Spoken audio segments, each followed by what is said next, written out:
Hey, so I just wanted to say one or two admin things before passing over to Terry to kick us off today. I'm just going to say them loudly so that the microphone picks them up, so I don't think I'm yelling at you. The first thing to say is that you might have already seen the Mike and I getting into the discussion boards a little bit, but just a thank you to everyone who contributed to them. We were very, very impressed, and I know Terry was as well. He went in over the weekend and had a look at the quality of your contributions, so thank you. A few people haven't submitted something. If there's a reason for that, let us know as soon as possible. If you ever need an extension for a task like that, just let us know in advance, and as long as it's a decent reason, not just I'm lazy or I have a hangover or something, we'll be able to give you an extension for that. But it is important just to let us know ahead of time. The second thing is there's a quiz ready for you this week, which you'll be all prepared to do after today's lecture and after engaging with the course study guide for this week. And the final thing is to note that after next week we'll have a week off, so it'll be the mid-semester break. But at the end of that you have another assessment task due, which is a literature review. And I'll probably spend, just like we did with the discussion board, about 5 or 10 minutes at the beginning of next week's lecture going through some of the things we'll expect from you with that. Okay, so just to let you know that's what's coming up. So without further delay. Okay, just want to, I suppose, launch into this whole thing, what was happening in Christian theology, you know, from the first 3 centuries through to probably the next 3, take us up to the next era. We've talked a little bit already about the lost materials, you know, this multitude of testimonies lost to early Christianity. And only discovered in 1945. I mean, it's quite a remarkable event, and that no doubt from the 400s or so, even popes and people like that, frankly, probably didn't even know about a lot of this material, and certainly, you know, Christianity functioned for the best part of 1600 years or so without actually knowing a lot about its origins, having deliberately put a whole lot of it away. So I just want to run this little YouTube. This guy is an Anglican theologian who did a show on BBC a couple of years ago. We'll just look at the first 9 or 10 minutes of it and then...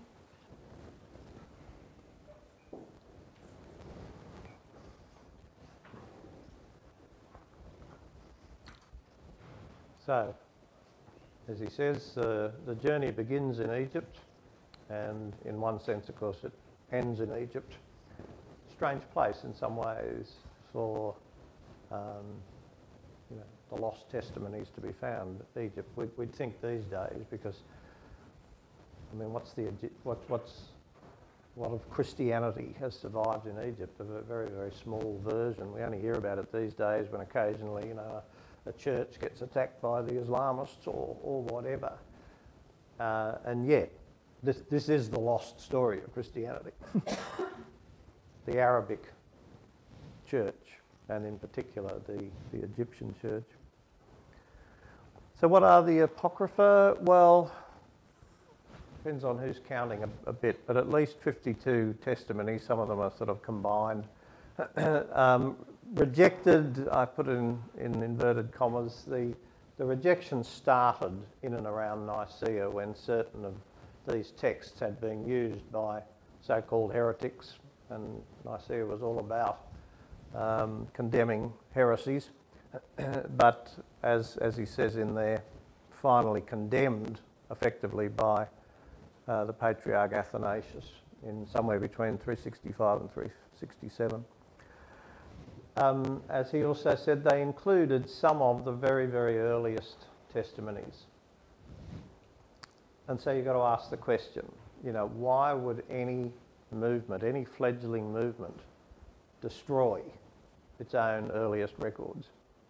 What would you think if all of a sudden there was some conspiracy in Canberra to get hold of some early records of colonial Australia and condemn them, tell us that we weren't allowed to read them, to have a big pyre in Canberra and have them all burnt? I mean, what the heck is going on there?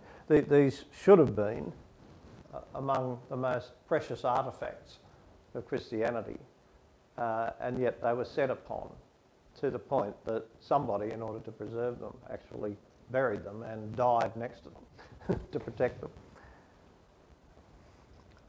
I think it says something about the power of theology, which I guess is a persistent theme in this course. Theology is the heartbeat of religion. It's the heartbeat of ideas. It feeds whole ideologies. And it would seem fairly clear that these testimonies, these codices, these books, if you like, were containing theologies and particularly Christologies. Note he says the Jesus who comes through in those books is unrecognisable from the Jesus that most Christians know. Not so much different from the Jesus that Muslims know, which is another interesting connection, and you'll pardon me for continuing to make it. The Abrahamic religions are on a journey together through all of this, more than most of us grow up to realise. And the knock-on effects, of course, of theology. You know, theology was, in those days especially, far from some little thing that a few, holy people did on the side. It commanded imperial politics.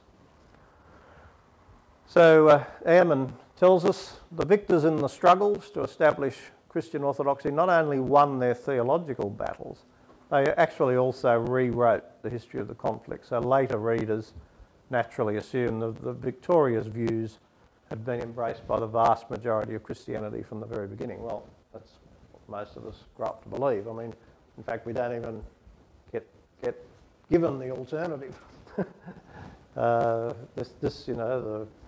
The four Gospels were written immediately after Jesus died, and then Paul came along, and all the other books are assembled, and then fairly quickly there's the New Testament. That's it, box and dice. There's no other story that you need concern yourself with. Pretty effective bit of politics for 1700 years. That's the way most Christians were brought up to believe. There was essentially one kind of Christology. Now, why did all this happen? No one answer. I mean, you've only got to look at YouTube, type in Nicaea, which is such a crucial council in the middle of all this. Mike will talk a bit more about it later. And you'll get every view imaginable, from Nicaea being this terribly orderly event with a few hundred, very holy bishops gathering together, marching in, praying, reflecting, discerning, and then, finally out comes the Nicene Creed, and obviously the Holy Spirit was there. And at the other end you get Dan Brown, who Da Vinci Code, who would suggest the whole thing was a cattle sale, and there was no one of integrity there, probably with the exception of one or two rather ascetic types. And you really couldn't take any notice of it at all. Totally cynical event. The truth, somewhere probably in the middle, normally is. But it is around this lost Arabic Christianity that I would want to pose, if not the answers, then at least, a few more questions that are pertinent. It is, Philip Jenkins calls it, he's written a lot, the lost Christianity. It's a Christianity that most Christians know nothing about, and yet it was there very vibrantly for 600 years at least in the world that spawned Islam, and a lot of it still alive today. You've probably heard of Pope Benedict XVI, maybe John Paul II, etc. Anyone know anything about Pope Shenouda III? No?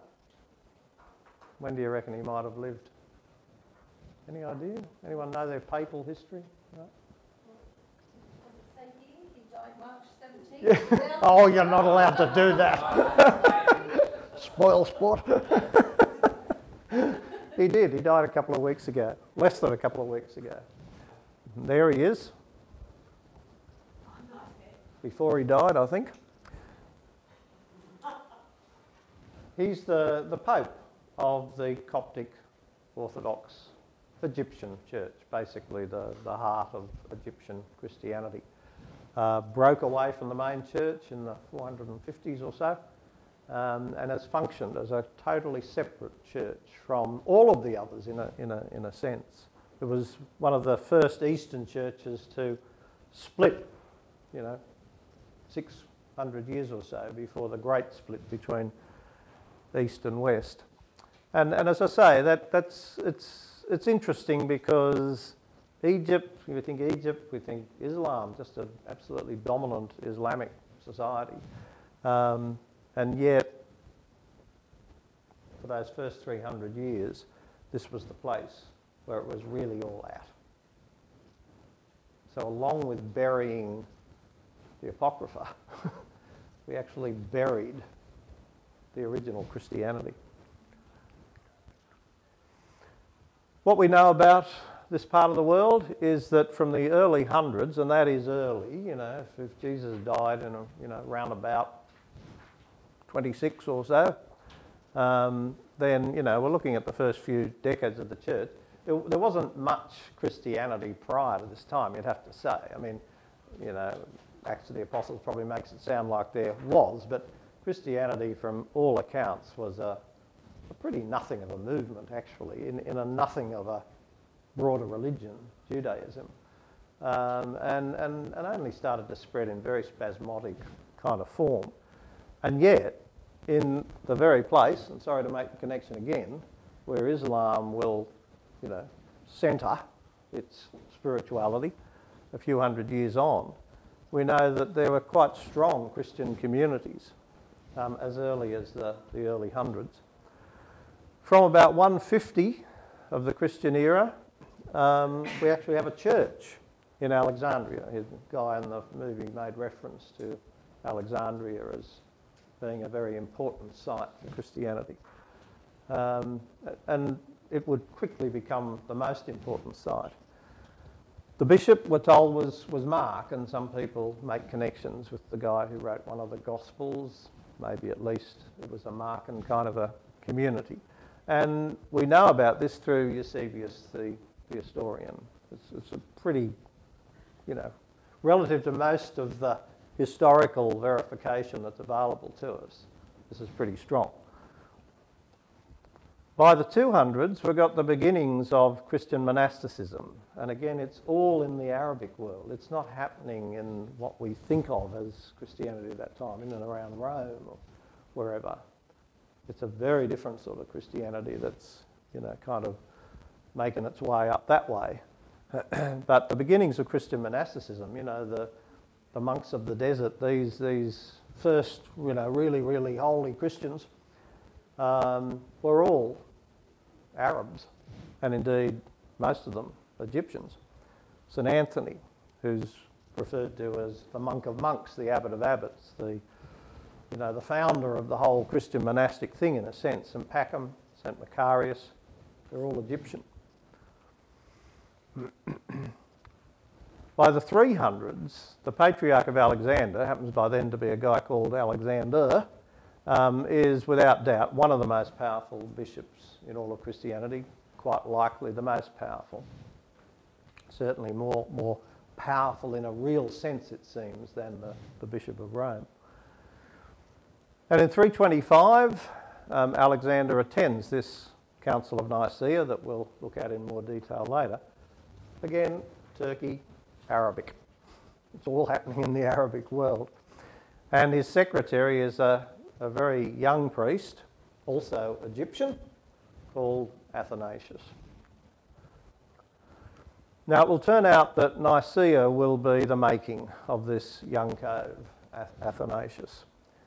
He's a bishop's secretary, young guy, talking about nappies, hardly out of them, but he knows which side of his bread to butter, and he's going places, and Nicaea will be his big move. And equivalently, it's the breaking of a 75-year-old doyen, a kind of a Gough Whitlam figure in the ALP, to the early church. Arius had this remarkable reputation for his holiness, his asceticism, his scholarliness, his sincerity, his integrity. He was like a Gandalf kind of character. You know, people moved aside when he walked in. People would drip off every word. And, I mean, on the surface of it, a terribly, terribly unfair contest for this young, wet-behind-the-ears Athanasius to be trying to control. But they become, in fact, the great theological adversaries at the Council of Nicaea, which was very much a story of winners and losers, saints and heretics. There wasn't much in the middle coming out of Nicaea. So between them, it's a study in difference. It's a study in old, you know, in those days, very old, versus a youngster. A scholar, if you like, versus a churchman, very much an institutional man. Arius has stood against the institutionalisms of the church as he's seen it developing. He's tried to maintain a distance always from institutional interests to stay with the theology, stay with the Christology. His big question always was, who is Jesus? Who is Jesus? Who is Jesus? That's what matters for a Christian. Forget all this other politicking about, you know, imperial religions and who's going to have the power and all that sort of stuff. But inevitably the times were all about increasingly churchmanship, and Athanasius was a perfect candidate to take that sort of role. Ascetic versus pragmatic. Arius, from all accounts, not a silly guy by any stretch, but a little bit up there, head in the clouds, concerned about ideals, principles. Athanasius, he's on the money. Ultimately, you know, go down in history as anti-Nicene versus pro-Nicene, and ultimately in history, I think terribly unfairly, as heretic versus church father and eventually saint. A study in difference, a study in polar opposites. Both Christian, both people of integrity from everything we're told. I mean, there's no particular dirt around either of these guys that has, you know, stood the test of time. But they have different priorities, they have different theologies, and perhaps most significantly, they hold to very different Christologies, very different theologies about Christ, about who Jesus was and how Christians need to understand him. Why? Okay, before answering the question too simply, the issue of East and West and the Christological differences that start to show through in the first 3 centuries. As we've said a few times, for those first 3 centuries, Christianity is comprised of all sorts of debate. I mean, it's a rabble, you know, and there's occasionally people who, you know, pull parts of it together and have some authority, and then they die off and some other guy comes along and the crowd goes with him, and, you know, there's no real cohesion, and particularly around the issue of who is Jesus. Over those 300 years, getting towards the period we're talking about, the difference between a Western view and an Eastern view become more and more apparent. Or if you like, a kind of a Greco-Roman form of Christianity and its Christology versus an Arabic form. And gradually towards the 300s, without any doubt, Greco-Roman Christianity develops as quite a worldly, an imperial, a powerful ideology. It's close to the centre of the empire. By the late 200s, you know, Christians are starting to sense that there's a bit of meltdown around the attitudes to Christianity, which frankly for most of the 200 years would have been, you know, right off the radar as far as the empire was concerned. And then there's a period of, you know, some persecution, which in some ways, in an ironic way, was probably the making of Christianity. And then towards the late 200s, Christianity's in there as a competitor ideology, a competitor religion. And the closer it gets to enjoying this kind of status, closer it gets to the potential for becoming, maybe even some would have dreamt, the imperial religion, the religion that the emperor would endorse, there's need for a god with high status. And frankly, the old Jewish God, the original God of Christianity, is not a real candidate. I mean, a God who's just interested in one little nothing of a people down in a nothing part of the world, a dropping off the empire, had some, puny kingdom ages ago, and all this God seems to care about is them and weeps for them and has promised them he's going to restore their temple. And, compared to the very, very high status gods that the emperors could choose from, the old God of the Jews was never going to make it. So if Christianity was going to make it, to be blunt, it needed a new God. It needed a much more substantial God. And who was the best candidate? Of course, Jesus. And the development of the doctrine of the Trinity, of course, would be crucial to helping this to happen. In contrast, Arabic Christianity, further from the empire, and in a way further and further and further as Christianity drives into the desert, is a more monastic, more scholarly, more reflective kind of a Christianity, which is much more content to stay with, the old Jewish Father God and to revere Jesus as Son of God, however people might wish to understand that, and they were rather open to ways in which that might be interpreted, explained, debated, and above all, as prophet. This was the church of Jesus as prophet. And again, it's so interesting to me that in the same part of the world a few centuries later will come Islam, the religion of the prophets. And who will be the number one prophet other than Muhammad? Jesus. And what texts will the Muslims utilise to paint the picture of that Jesus?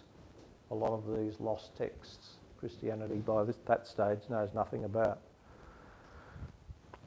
After the Edict of Milan, 313, which basically is what brought a form of religious freedom to the empire and was the beginnings of the greatness, if you like, of Christianity. I've heard one historian of the time suggest in a slightly exaggerated way that in 312 you wouldn't have got a job in the empire if you were a Christian. In 314 you wouldn't have got a job in the empire if you weren't a Christian. Exaggerated, but makes a point. The church was changing. The motivation for being Christian was, particularly in the Greco-Roman church, was changing rapidly overnight. And then the Council of Nicaea and the sorts of stances that it took, particularly around heresy and Christology, it's Greco-Roman theology that begins to just totally dominate. It's the doctrine of the Trinity and the way in which it is not interpreted so much as imposed, and there shall be no debate, ensures that Jesus is the God that the empire needs, that the emperor needs. And this is why, when you talk to Christians, they often say, who's really meant to be my God? I know the Father and there's the Spirit, but, the one you see around the place will be the image of Jesus. There is that confusion that has persisted. But for most Christians, in a sense, well, really the God they relate to is Jesus. So they did a good job of steering Christianity in a particular kind of direction. The doctrine of the incarnation, God becoming man, becomes one of, God becoming man, rather than God becoming man, which would have been much more Eastern Arabic version of events. And increasingly as this happens, Arabic Christianity is marginalised and eventually hereticalised. What better way to put away the opposition than to declare it all to be heresy? So Arabic Christianity then develops in the early years this reputation for scholarship and asceticism at one end, and for being the host of most of the heresies of early Christianity at the other end. And we'll have a slightly closer look at that to see how fair some of those estimations were. I mean, one of the really interesting things that was happening at the time, there's themes within themes within themes. You know, you take all year to sort of unfold some of this. But Gnosticism was the big heresy, supposedly a Greco-Roman heresy. I mean, it was fascinating that by this stage, by the 300s, Gnosticism had become such a problem, because Gnosticism had actually been the inroads of Christianity into the Greco-Roman world, particularly the Greco-Roman world, to some extent the Arabic world as well. I mean, Gnosticism was a movement within the Greco-Roman world. It's an old, well, we think Greek, I'm not so sure these days, Greek kind of philosophy of knowing, if you like. That's what it literally means. A Gnostic is one who knows, gnosis. It's a knowingism. And a lot of Gnostics in the Greco-Roman world interpreted the story of Jesus as they were hearing it in Gnostic terms. It was a way of making sense of what they were hearing. But this guy who had this amazing kind of knowing, this wisdom, this presence, who could connect directly with his God, well, that's what Gnosticism's sort of all about. So they started to understand, they took an interest then in Jesus because of their Gnostic background. So it was actually Gnosticism that in many ways brought the church gave it a standing in the Greco-Roman world, but later on, of course, would become such a problem to it. And the problem, what was the problem?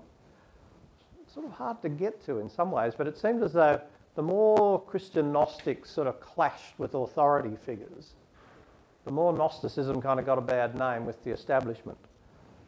And the closer that Greco-Roman Christianity gets to the centre of the empire and you know, is flirting with the emperor himself, well, in a sense, the more embarrassing it becomes to have it to see it interpreted in Gnostic terms. Because the last thing any authority figure wants, the last thing any institution wants, is to be people with a bunch of know-it-alls.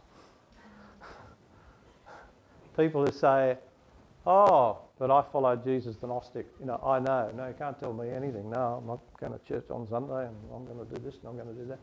No way. And no way was that going to, you know, get traction in the seat of the empire. No way does an emperor, least of all a Roman emperor, we know what they were like, want a bunch of people who are just going to be all going around saying, I know, you know, it's fine. No, you do your thing, I'll do mine. I have direct connection with God. No, they want compliance. And so Gnosticism became a huge problem. And, well, yeah, look, there probably were some serious, I'm sure there were theological issues around declaring Gnosticism to be heresy, but there were a hell of a lot more obvious political motives behind it. And the most interesting thing, though, of all for me, is that probably the most infamous Gnostic of all was Valentinus, was again Egyptian. So Gnosticism's kind of all around them. And this is a real problem for Athanasius. He sees Gnostics coming out of the walls, you know. He's trying to line the church up to be the imperial religion. The further he goes in his career, this is what it's all about. And he just can't afford. Gnostic, you know, bury him, quick, get him out of the room. Don't let the emperor hear. He comes to the point where even though he's an Eastern Arab, he's been trained as an Eastern Arab, he starts to see Greco-Roman theology and its Christology, its version of Trinity, as orthodox. and a lot of his own Arabic Christology as heretical. In some ways, when Athanasius condemned the Apocrypha, he not only buried the earliest testimonies about Christianity, but he buried the earliest Christianity. He buried his own church. He buried his own tradition. He put Arab Christianity out of the picture in favour of Greco-Roman Christianity. So after Nicaea, Athanasius, oversees the burning of Arius' theological works. I mean, again, why do you have to go to those extents unless you're really worried? Why can't people just have different points of view? 40 years after Nicaea, 30 years after Arius' death, by then he's a bishop, saint-elect, forbids that the Apocrypha should even be read, orders them to be gathered up and burnt, and I think we could put money on the fact that it's around about then that some little Egyptian guy gets a vase and decides to go and bury himself with them under a rock. So it's a study in the power of theology, but my heavens, it's a study in the theology of power as well. So what were these Christological heresies, for heaven's sake? Okay. Certainly Arianism becomes, it's the one that almost anyone who studies church history learns about. Arianism. It was the biggest, the worst, it was terrible. In some ways, a lot of it's because Arius was such a giant of a character. He's a theological giant of early Christianity. And his sincerity, his standing, his charisma was just unequalled. Alexander, the bishop of Alexandria, and Athanasius, they must have been petrified. Here they are trying to sort of line Nicaea up in a certain way, get the emperor in a certain headspace, and they know that this Gough Whitlam kind of guy can just walk in the door and blow it all sky high. So they've got to get stuck into him and get stuck into him early, and it seems like they did a really good job. And of course, one of the best ways to get to the emperor was to say, oh, he's a heretic. Worse still, he's a Gnostic. Ooh, get him out of the room. Poor old Arius probably came along there just thinking he'd sit and, listen to all this nonsense and then come out with his view, which he was used to sort of dominating the room. And before he could even open his mouth, he was dead in the water. What was Arius really on about? Well, the centre of his so-called heresy was his Christology that God the Son, Jesus, was created by God the Father. He'd have been happy just to have that endorsed. He wasn't hugely interested in extended Christological debate. He just believed that it was absolutely fundamental to the whole Abrahamic tradition, which of course he would have known a lot better than most, that the one God of Abraham somehow be preserved in everything that Christianity is trying to do with Trinity and sort of, get Jesus up there to be the new God, etc. Because without that, then to him, the whole story of Abraham and what we call the Old Testament's a bit fraudulent. There were really these three gods. There was, another couple hiding behind, and just the integrity of it was going to be stretched. It was also fundamental to him that, God, this Abrahamic God who'd always talked about loving his people and caring and reaching out and would spawn of himself his own son, that he would send his son. To him that was central to the Christian message. And so by his Christological definition, the incarnation would mean that God comes to us in truly human form in the person of Jesus. There's no question. This is a real person. This is not a pretend person. It's not God coming and... there were endless theologies of gods, who came in human form. They're all through the religions of antiquity. Nothing special about that. but that God would actually come to us as a fully fledged human being, live a full human life. You know, live and love and eat and form relationships and die. That was the distinctiveness of Christianity. As I say, Abrahamic monotheism then is preserved in that formula, and Jesus' human nature becomes the distinctive feature of Christian theology. That makes Christianity something quite special in his mind. We've got a message to sell here. And Jesus as man and prophet, very important for all the Arabs, can truly be our model and inspiration, like Jesus says in the scriptures. You know, I've given you the example, you go and copy it. Well, you can't really copy a God. You can only copy a person.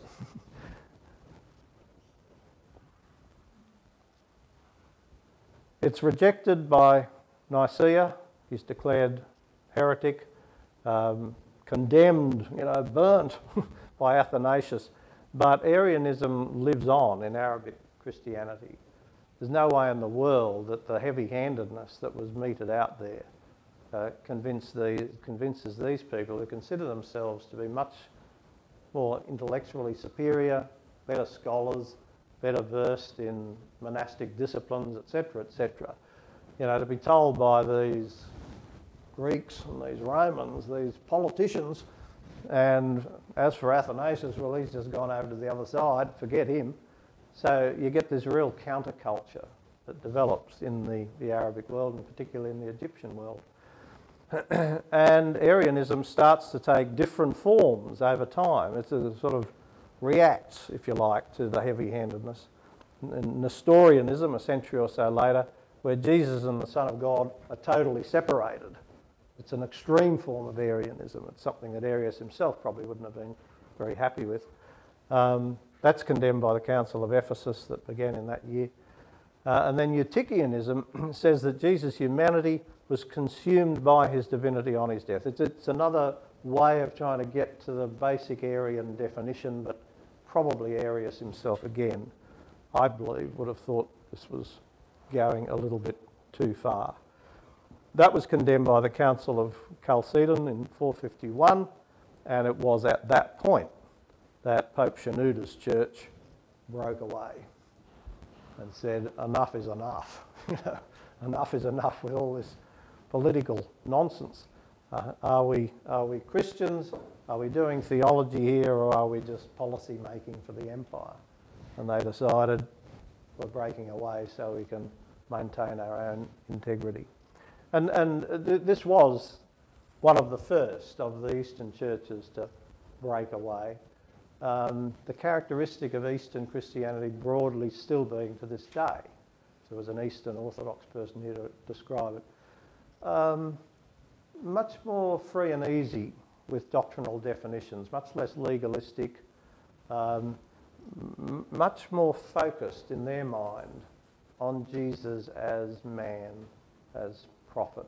The redemptive activity comes through Jesus as man and prophet, who is God, but it's the incarnational event that is so central to Eastern Orthodoxy. In the 6th century, the Emperor Justinian, again, where are there all these emperors? This is extraordinary. Against religious dissidents, imagine, Julia Gillard tomorrow decides, that one church is right and another's wrong, and Islam's in, and, Buddhism's out, and where do they get off? Why would you do that? Except, obviously, because not just Christianity, but a certain sort of Christian orthodoxy have become absolutely so central to everything that they saw as holding the empire together. And it was very much a certain definition of who Jesus was, what the Trinity meant. It's at this point, particularly in the era of Justinian, and he's doing things like emperors only can do, with the sword, that Arab Christianity and its so-called heretical doctrines go right underground and become lost.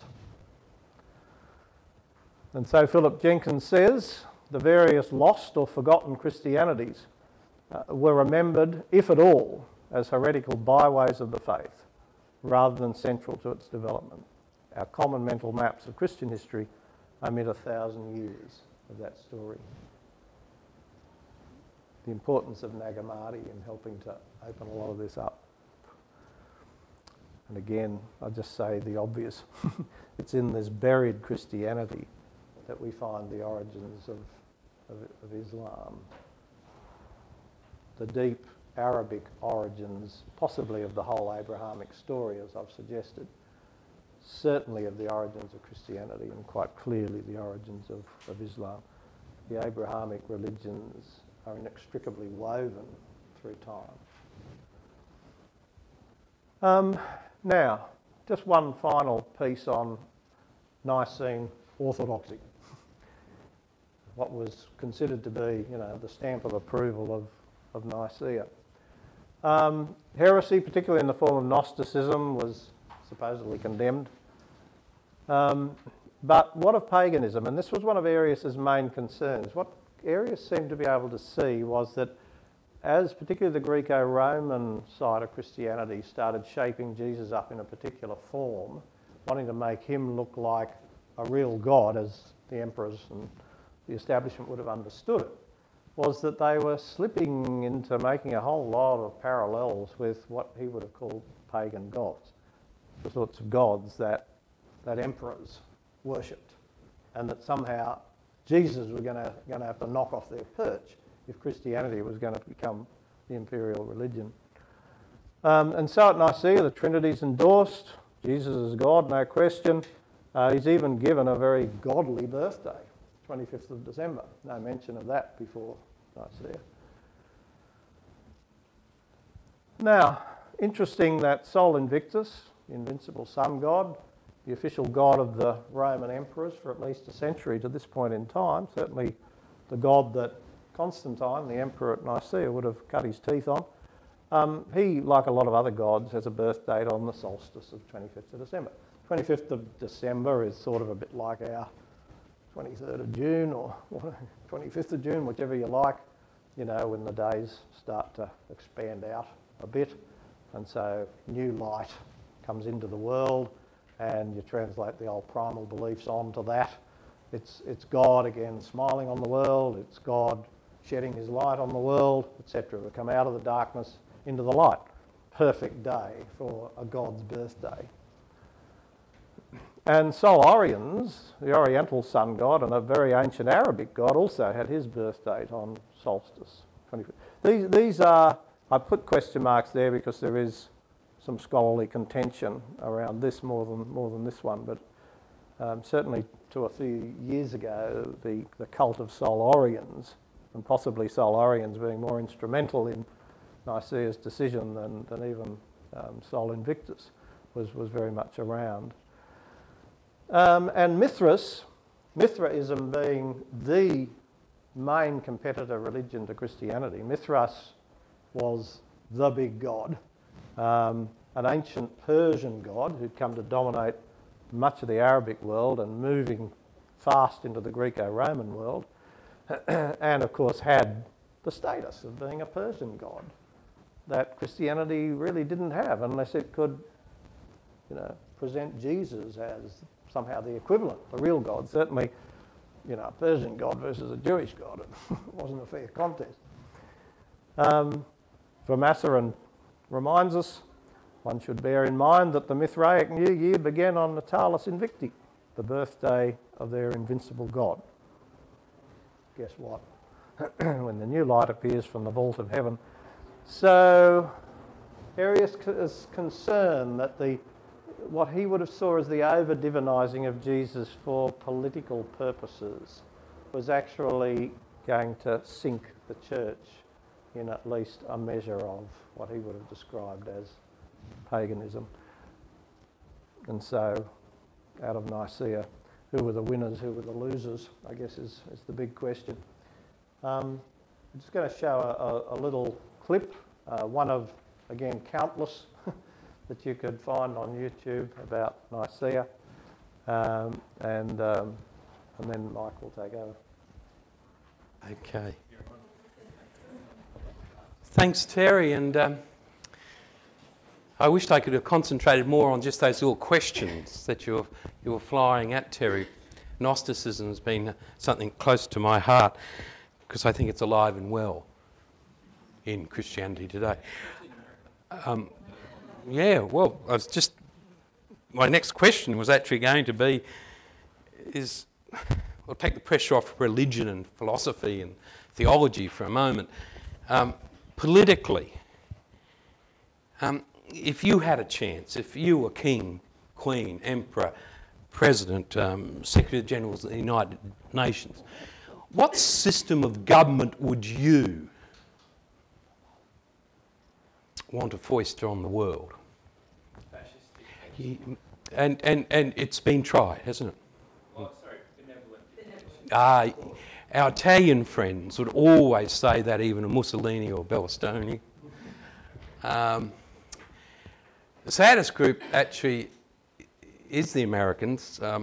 Alistair Cook, the great English journalist who reported on America for over 50 years, in his letters from America, said an American president is somebody who can hold the American imagination for 2 weeks every 4 years.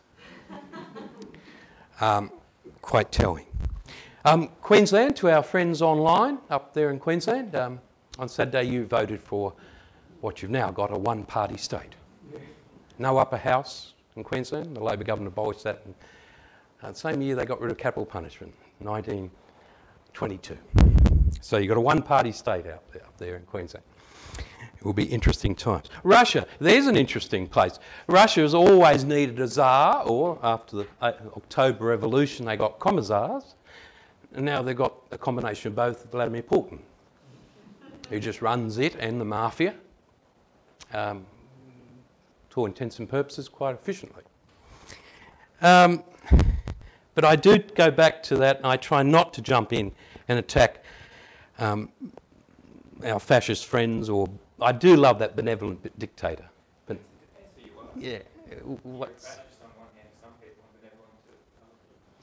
exactly how did Terry end that remarkable first lecture? The winners and the losers. Which side's the track?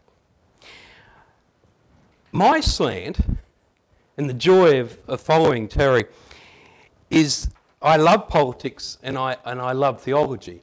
And that one line from the lecture, we saw definitely the power of theology.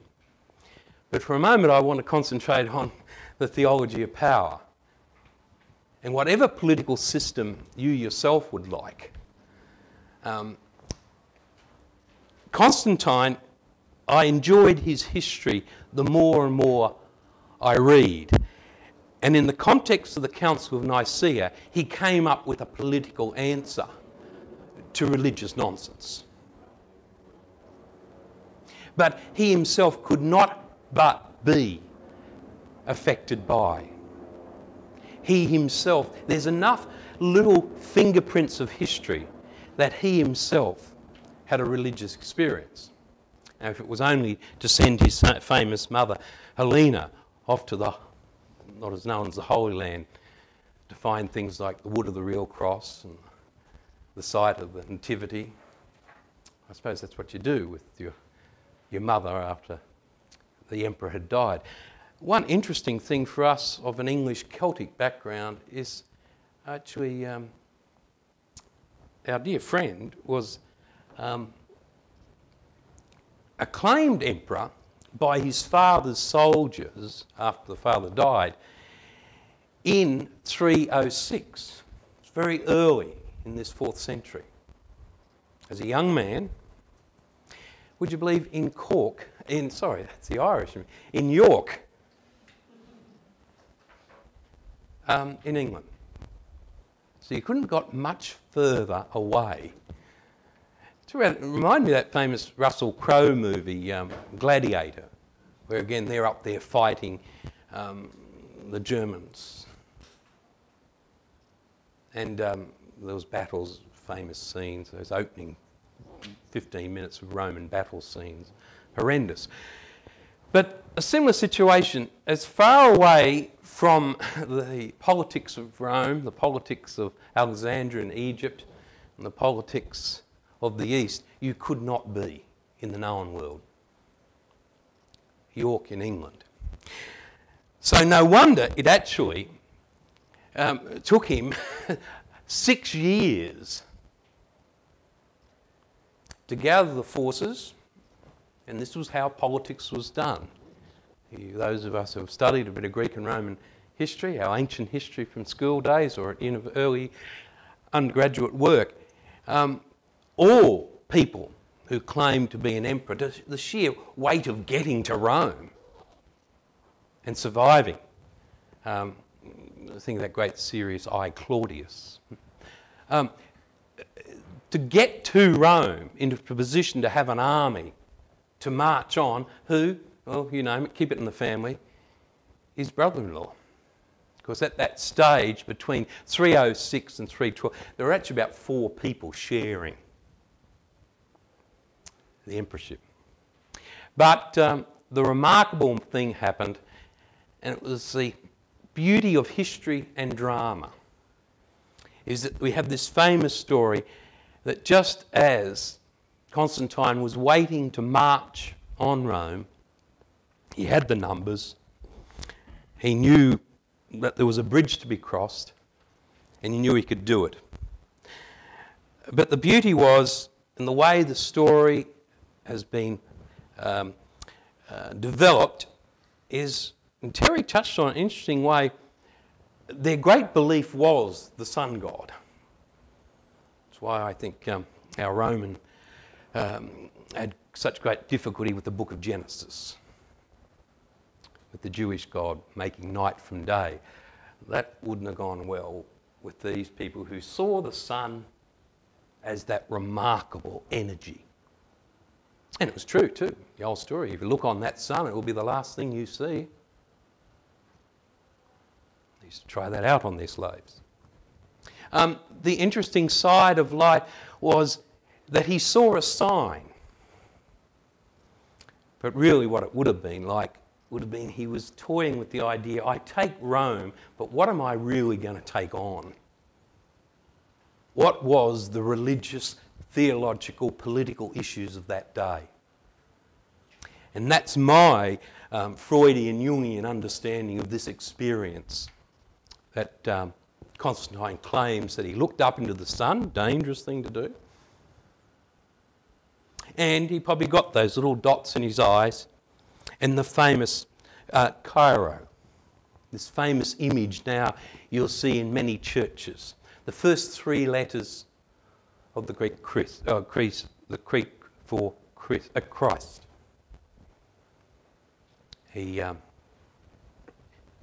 Christ and the R. And underneath also he claims to have seen written these words, in hoc signos seis. The amazing thing that under this sign you'll have victory.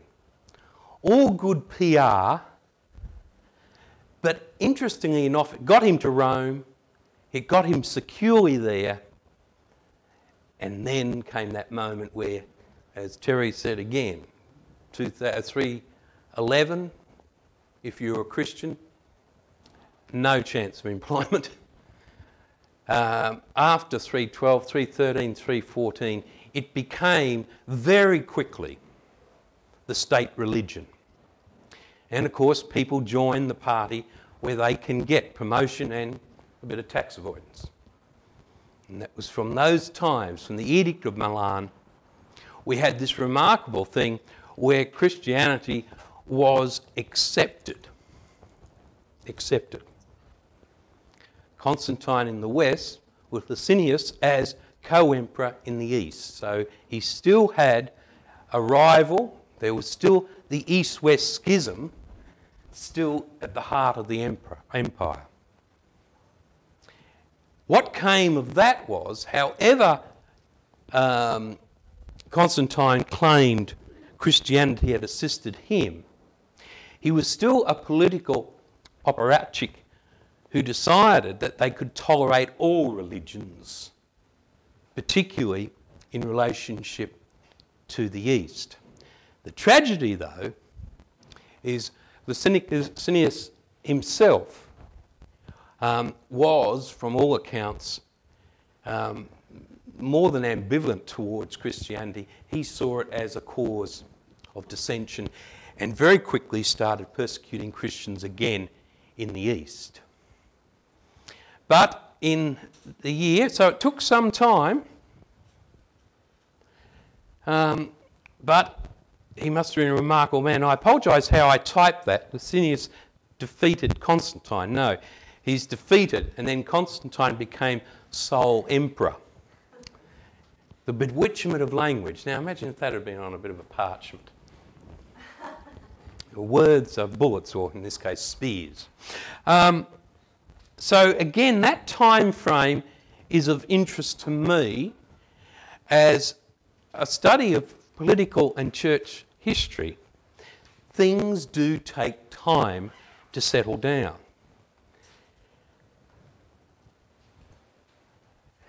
Throw into the mix everything that Terry shared with us in the first hour.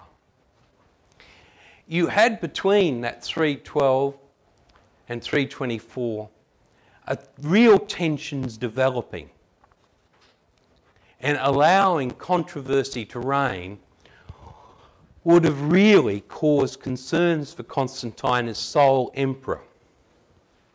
So, as we found out, he convened very early, a year after his unifying of the whole empire, he called this quite remarkably the First Ecumenical Council. Now, most students in tutorials as a tutor over the years have asked me to explain that remarkable word ecumenical. And they are thrown when it sounds like just general or universal or general assembly.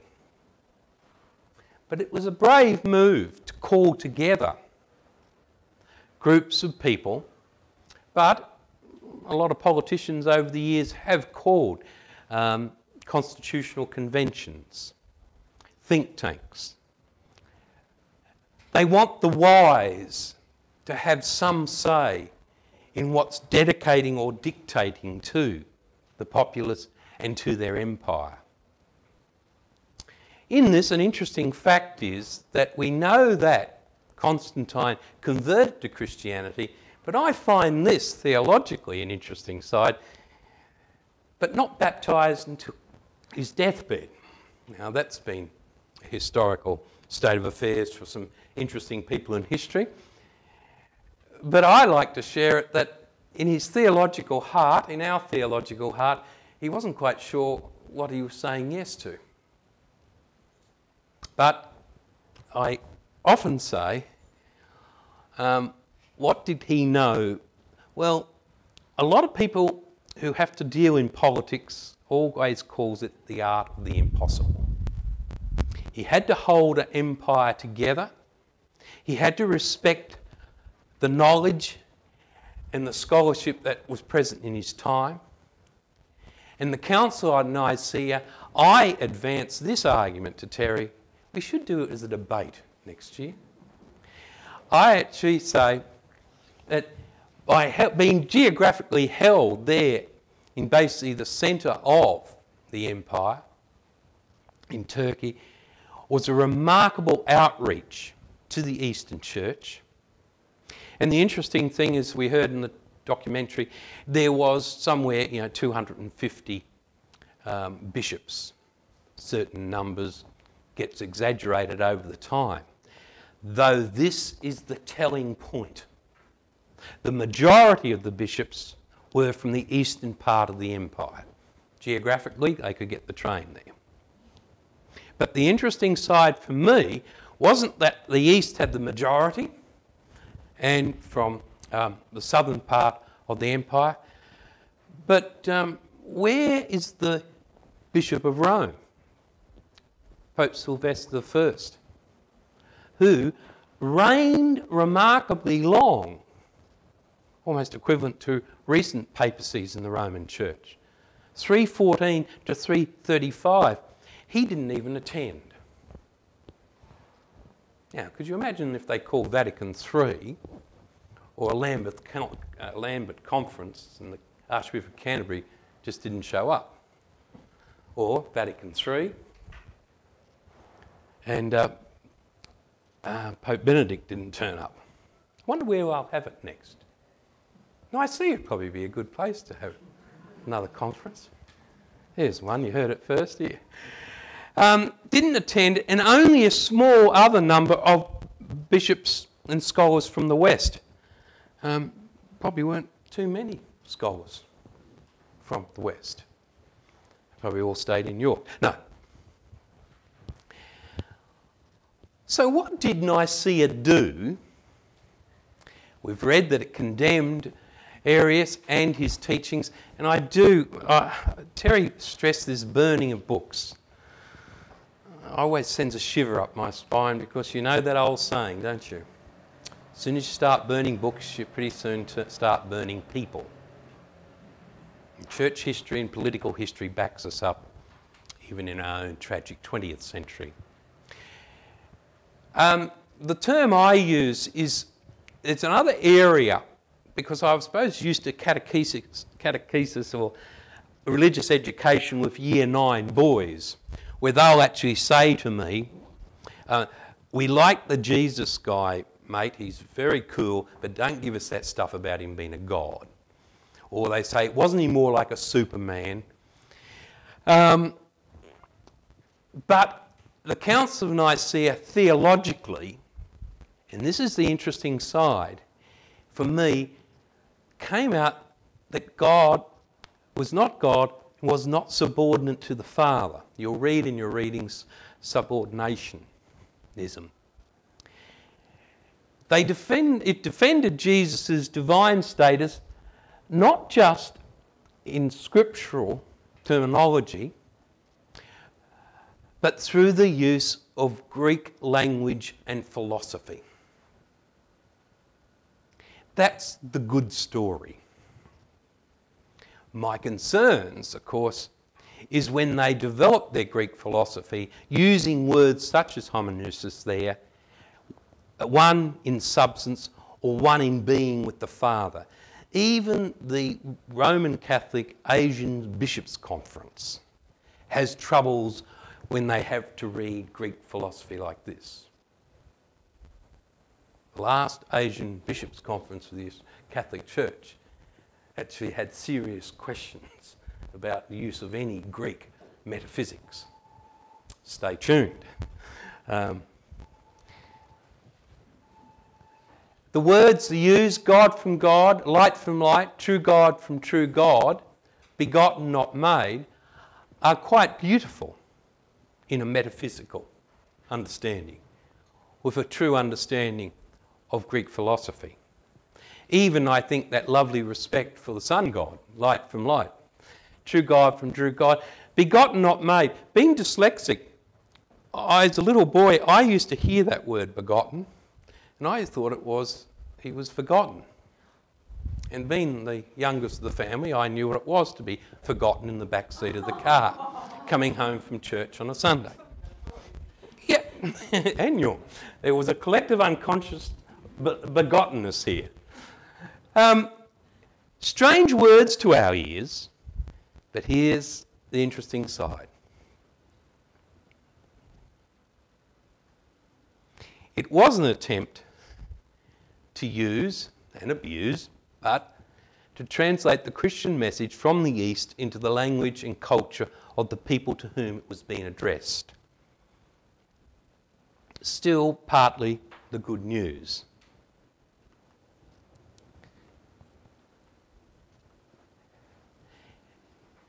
Save Jesus from the extremes of Greek philosophy, a philosophy that would see gods or gods as changeless, immutable, immune from reality, by placing the divine mystery fully present in the human Jesus. God's pathos and love was now present in human history. I want to leave that up there for a moment for you just to dwell on.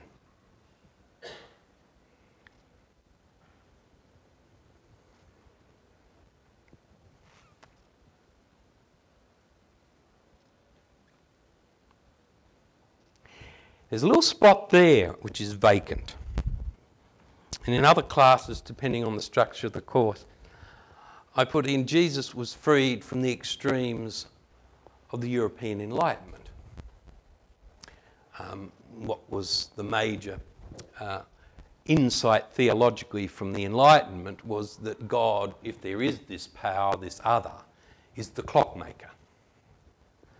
A God who establishes this beautiful piece of time and space and then throws it away and walks off.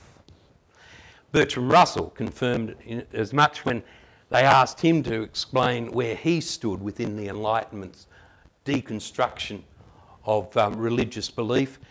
Russell said, well, time is just the measure of material decay, and that fits quite well with a clockmaker God. A God who made the world or structured a world or allowed a world, and it's just slowly winding down. Time, the measure of material decay. The quantum physicists would come in here on a dot point and actually explain the world returning to singularity or world expanding, depending on the work of Hawking's and others. But I'll hold these two dot points for us again. Saved the Jesus that was becoming known from the extremes that would put him with a God that is immune from reality. Scripture would come in and talk about, Paul would keep stressing there, the scandal, the very fact that this God was actually killed by the political and religious leaders of his day in quite a public demonstration. By placing the divine mystery fully present in the human Jesus, God's love is there in the world. Now, only at Christmas time, I asked a very prominent Catholic theologian, put him on the spot in front of another group, doing a Christology, and I asked Jared, where did he see this God that he as a Catholic theologian has to proclaim? He said, I see that God in the face of every human being. Nothing more, nothing less. That was a profound insight to me as a person who has been studying theology for many years now, that there's a man in the twilight of his academic years. He would have been there at Nicaea hoping that we maintained. He wasn't there, Jared O'Connor, at Nicaea. Maintained this full humanity. But this is the one that really instilled in me not so much a faith statement, but a theological soothing. God is not in flight, or the other is not in flight from the world, but committed to it. Again, in response to the God of the Enlightenment. There's a God who has not just left the clock sitting on the bench. Sorry, you're not seeing the responding to the Enlightenment. No, I just threw in the approach of the Enlightenment in relation to Christianity as it is now. So, no, good point, because that absence is noted. Politically, Jesus was now seen, and this is the sad side, as an imperial lord. Though he might be human and involved with God's love for the world, you lay down with dogs, you get up with imperial fleas. And here's the thing. Jesus was now seen as imperial lord rather than on the side of the oppressed and suffering. So quickly the theology moved from the death to the theology of Christ and resurrection.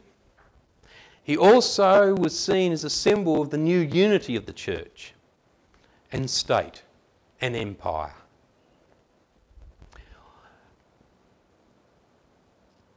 And this is a telling blow also. It's only been recovered in the Protestant churches since the great scholarship of the 19th century right through to Protestant and Catholic scripture study today, where we could even today mentions the canon of scripture. But here's the sadness for me on Nicaea, politically and theologically now.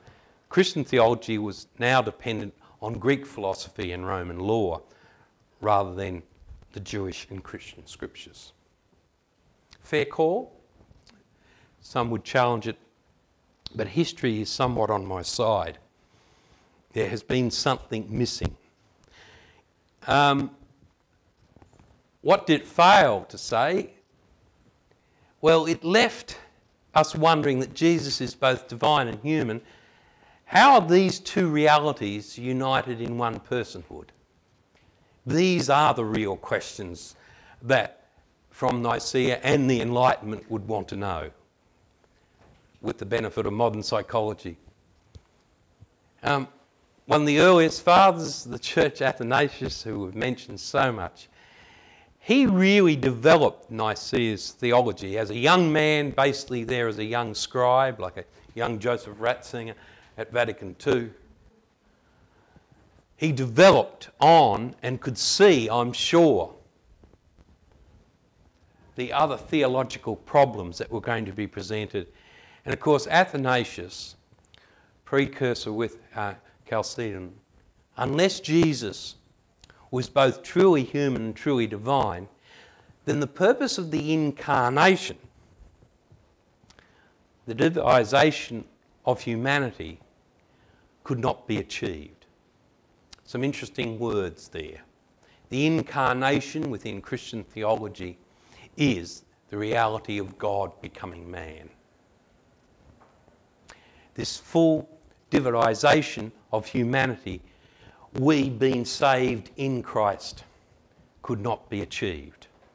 So, to give the academic rigour to Athanasius, he saw the problems created by the strength and purpose of Nicaea and used Chalcedon to emphasise even more.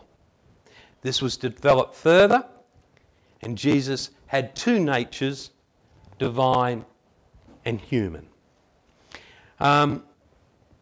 This is a real problem for not only our other Aramaic religions and faiths, but for all people who've studied religion. Really ask us, how do we explain a human and divine united in one person?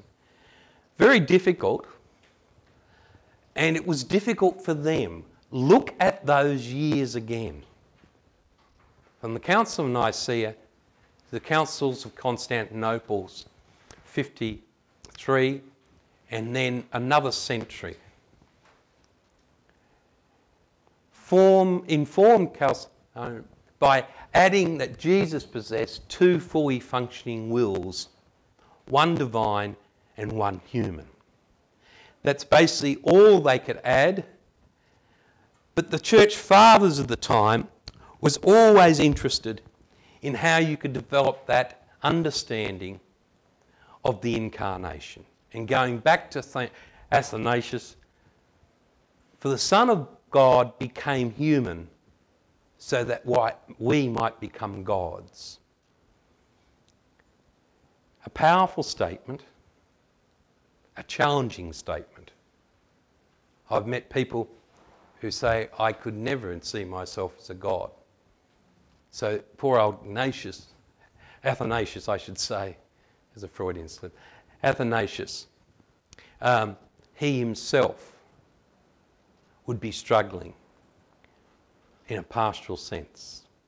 Augustine of the 5th century, in one of his many sermons, in order to make gods of those who were merely human, one who was God was made human. Again, the effect this has on you is interesting. I find them challenging. But this is the stuff of what they claim Orthodox Christianity is. It's a challenge to yourself.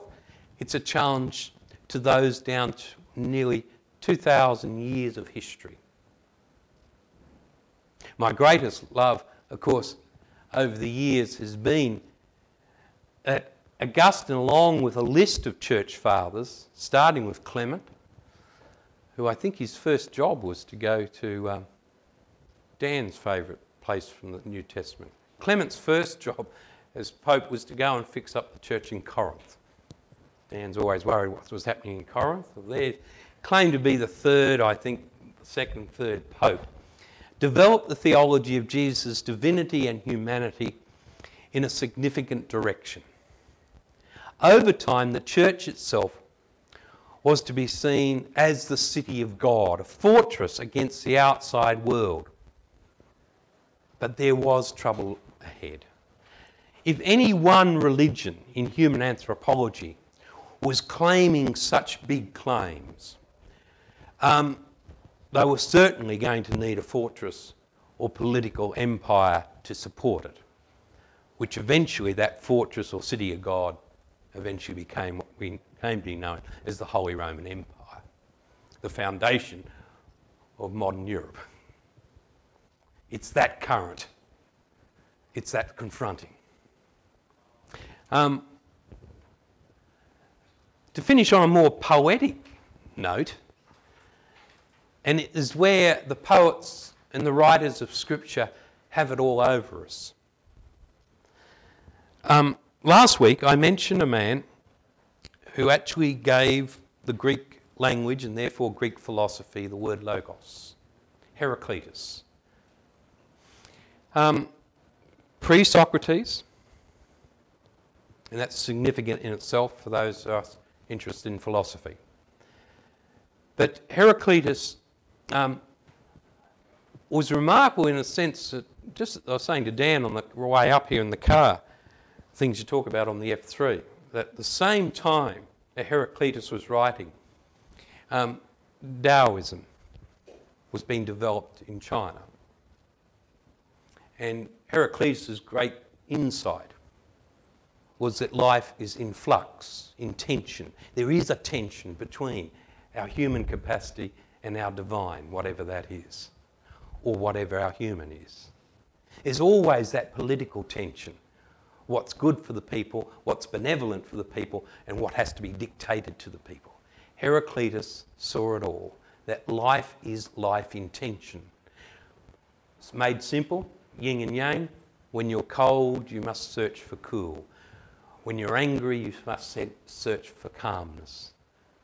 When you are wind-struck, you must find calm.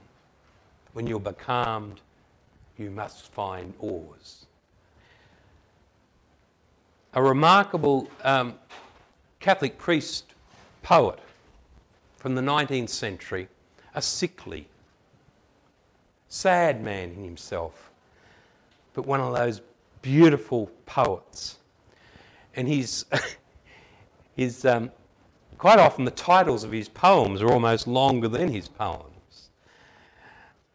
That is a Heraclitean fire. That is a Heraclitean fire, and of the comfort of the resurrection.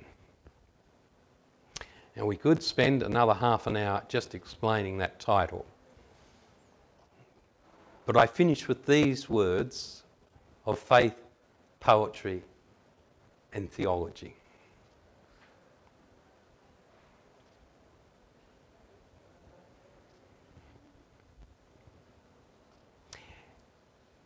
And I take you back to week 2 in these lectures, where Terry mentioned one of the most profound things in all of his theological study and reading and talking and listening. We're stardust. That's not diminishing any of the debate or any of this discussion for the last 2 hours or your reading for the next fortnight. But for all of this, we are stardust. And all that the Christians are claiming is not a priority, but they're sensing in this person Christ. I am all at once what Christ is, since he was what I am, immortal diamonds. Something nice to reflect on during the other part of the week. Any questions, observations?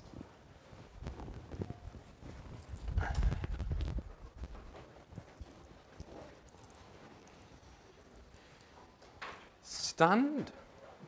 Oh, I gave you time to have a bit of a yarn.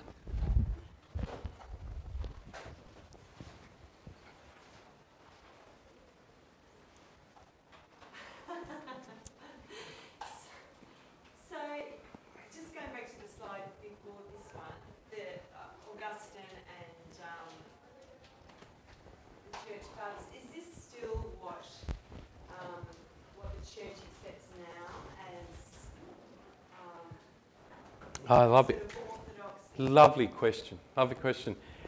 When we say the church, we can talk at the wider Christian church, Protestant churches, but the fascinating thing in relationship to the Roman Catholic Church is the City of God was developed right through the centuries to where the church, the Catholic Church actually saw itself as a perfect society on earth. And it was a very, very significantly sad insight, because it then led to the excesses of Roman Christianity, the conquistadors, the European Christian colonisation. It took Vatican II, 62 to 65, to actually respond to that, to actually reclaim that the church was really a people of God, a pilgrim people. We weren't heaven on earth. We were a struggling pilgrim people on a journey towards the reign of God, the kingdom of God. The theology of this and what Augustine did, and I won't even mention some of the other things, but the psychology of this set up for nearly 1,500 years. This heaven on earth, city of God, perfect society, difficult to maintain, and history came along and said, through the East-West Schism, through the Protestant Reformation, and then Vatican II, 62 to 65, which what was it really, at the end of the day? It was the Church's response to the First and Second World War, where Christian Europe had just turned on itself, with the help of a few other isms.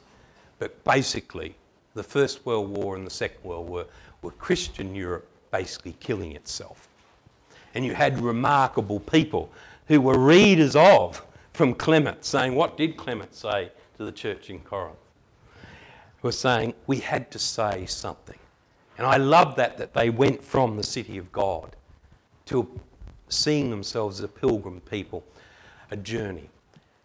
There's now some stepping back from that Vatican II teaching within the Roman Church.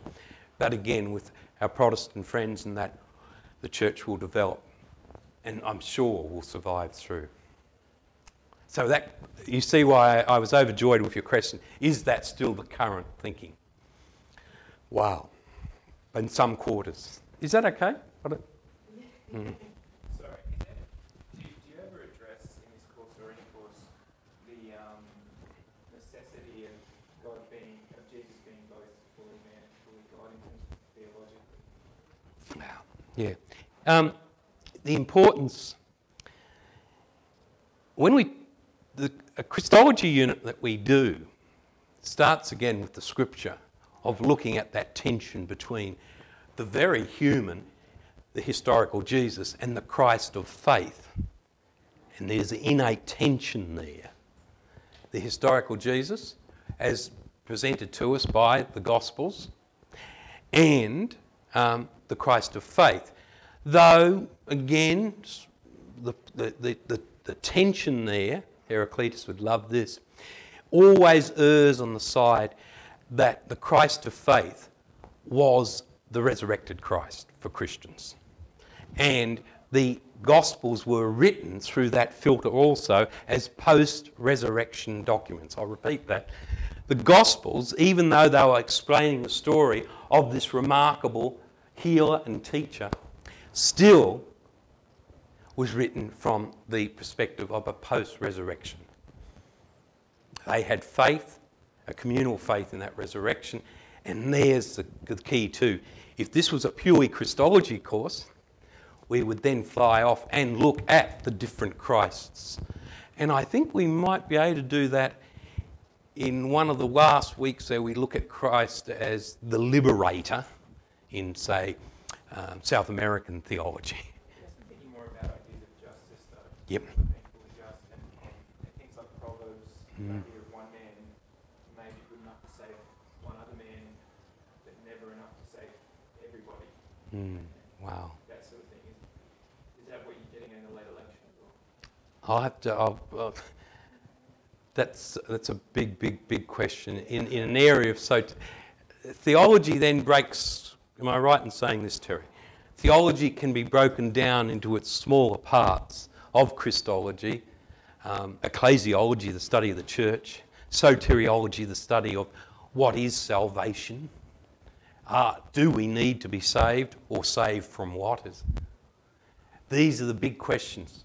I think at this stage, by the mere fact that you're asking these questions, when you see this rather heavy history, tells me again that theology, the power of theology, will win out over even the theology of power. Does that make sense? The power of theology is if these issues were being asked by a man trying to hold an empire together for the great belief that it was only the empire that was going to give peace and justice to the world,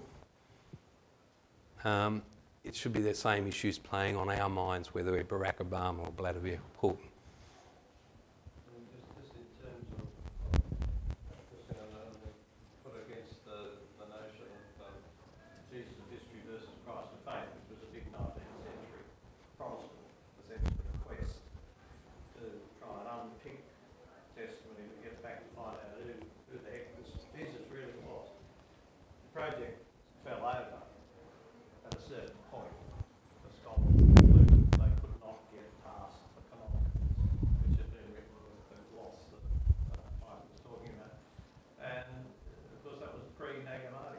We actually do have now, I believe, in some of the texts, and with a much firmer kind of dialogue between Christianity and Islam, which I believe has proven it's a whole lot of very early starts of Christianity, we actually might be able to resolve who Jesus really was as against the Christ of faith that was theologically constructed. That's not saying that Jesus wasn't God or any of those sorts of things.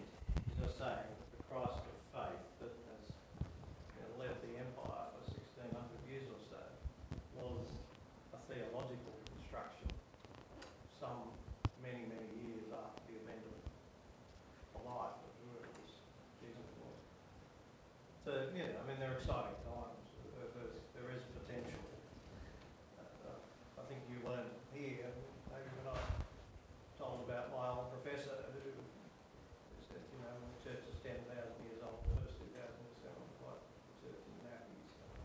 Look, we're hoping to get to the plastic pants stage. I wouldn't imagine much more than that personally. Okay, well, thanks again for that input at the end. Thank you very much. Have a great week now.